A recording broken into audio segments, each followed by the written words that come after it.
Hey, it's Kendra and welcome back to my channel. Today I'm going to be talking about what you can do in high school to start preparing for college, like the application process, just basically how to make yourself the best applicant you can possibly be.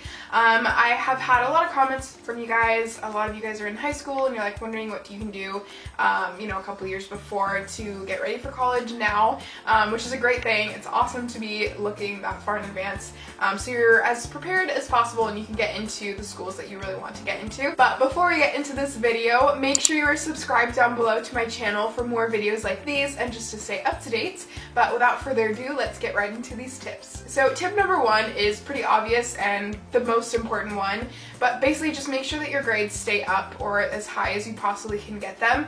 So make sure you're studying, doing all your work. So it's really important to make sure that your grades can be as good as possible. But that's especially important because it shows that you're a great student, which is what colleges want. So make sure to demonstrate how good of a student you are just to show them that you're going to succeed at their school, which is what they're looking for. And tip two is to make sure you're doing a lot of outside activities from school. So things like sports, volunteering, if you play an instrument, all of these things look really great on your application because a lot of schools look at you holistically, meaning they don't only look at your grades and your scores, although they are important, but they look at you as a person and want to know what kind of person you are, what you're going to be involved in campus. So if your school has some extra clubs that you are interested in, about activities that you like, things that you like, make sure to join them so you can show that you're involved in other things besides school, because obviously colleges want you to be more involved within the community, not only with academics, but things with sports, other clubs, all of that good stuff. Make sure you are doing more outside of school than just studying, also because it's good for you and it can be a great stress reliever, so it's a win-win situation, so just make sure you're doing that. And tip number three is to have volunteer experience. So volunteer experience is great. It shows schools that you're willing to help out the community, which is what they want in a student. So get involved at your local food bank. If your school has a volunteer club, join that. Also, it's just great to volunteer. It makes you feel better. It allows you to help others in need.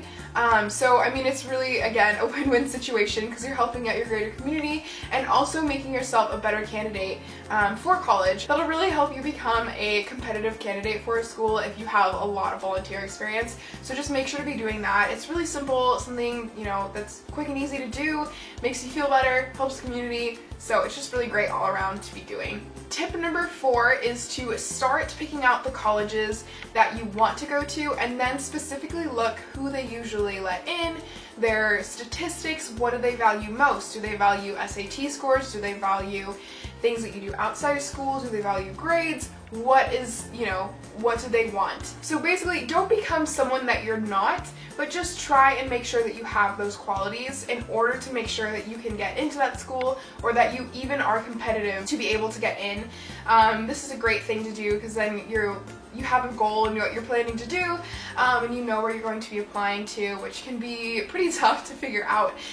So yeah, just make sure you're looking at what they want in a candidate and what they want in prospective students, and just do that basically. And tip number five is to make sure to study for the SATs and ACTs, whatever tests you're going to be taking. Those are the two that I think you're only going to be taking. If you know you're going to need some extra help to do well on that test, then go ahead, go to a tutor, get an extra prep course for the SAT.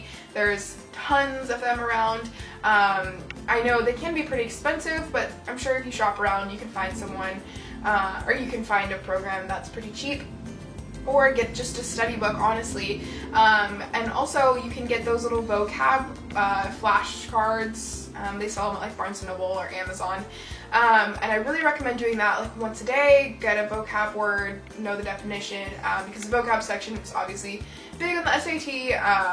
So make sure that you're just studying really well for that, especially if you are a nervous test taker. I definitely am, so I made sure to study up on my own before the test, so I knew I would be successful. And if you need to take it a couple times, that's totally fine. I think I took it 2 times. Usually people will take it a couple of times. So make sure you're studying for that really well because that can be a huge part of getting into college. So that's definitely huge. Alright, well there were 5 tips on what you can start doing in high school in order to get into college in a couple of years or whenever you apply. I know this is a scary time, but I'm sure you will do great. But I wish you the best, and I hope you guys all get into the schools that you want, and don't stress about it too much, which I know is kind of a moot point. But yeah, I hope you guys enjoyed this video. If you did, give it a big thumbs up and leave your own tips in the comments down below if you have any, or if you have any questions, make sure to leave them down there and I will do my best to answer them all. But yeah, I hope you're having a wonderful day, and I'll see you in the next one. Bye!